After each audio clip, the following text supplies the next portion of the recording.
இது எந்த இடம்னு பார்த்தீங்கன்னா, இது ஒரு திருச்சிக்கு அருகாமையில ஒரு ஊர்ல இருந்த சிவன் கோவில் தான். எவ்வளோ அழகா இருக்கு பாருங்க. ரொம்பவே அமைதியா இருக்கும்.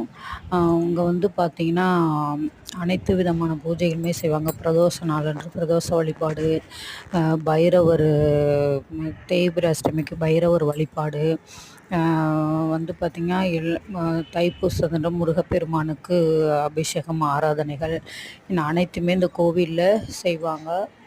ரொம்பவே நல்லா இருக்கும். பார்த்தீங்கன்னா, மற்ற நாள்கள்லாம் கொஞ்சம் கூட்டமா இருக்கும். விசேஷ நாள்ல கூட்டமா இருக்கும். மற்ற நாள்கள்ல கொஞ்சம் வந்து போயிட்டுருப்பாங்க மக்கள்.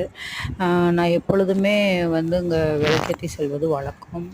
பாருங்க, அதே மாரி இந்த திருத்தலம் பார்த்தீங்கன்னா, ரொம்பவே மகிமை மிக்கது. வேண்டுதல் எது வச்சீங்கனாலும் சரி, உடனே உங்களுக்கு நிறைவேறும். அதே மாதிரி பார்த்தீங்கன்னா, ரொம்ப தூய்மையாகவும், ரொம்ப அழகாவுமே பராமரிச்சுட்டு வர்றாங்க. இது இது வந்து பார்த்தீங்கன்னா, இத்தலம் சிவபெருமான், நந்திகேஸ்வரர், ஆ தாய் பார்வதேவி அன்னை இருக்காங்க.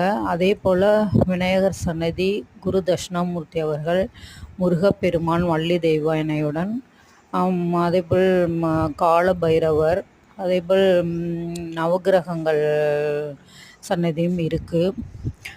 அனைத்து தெய்வங்களுக்குமே இங்கே பூஜைகள் தினந்தோறுமே காலையில் பூஜை பண்ணிட்டு தான் இருப்பாங்க. விசேஷ நாட்களையும் அதற்குரிய அபிஷேகம், ஆராதனைகள் வெகு விமர்சையாக நடைபெற்று கொண்டு தான் இருக்கும். ரொம்பவே நல்லா இருக்கும். அதே மாதிரி பார்த்திங்கன்னா, விசேஷ நாள்கள் பூஜைகள் முடிந்தவுடன்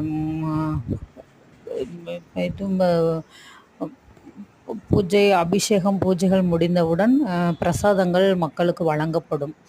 ரொம்பவே நல்லாயிருக்கும். ரொம்ப ஒரு பக்திமயமிக்க அருள் வழங்கக்கூடிய சிவ திருத்தலம் இது. பாருங்க வியூவர்ஸ்.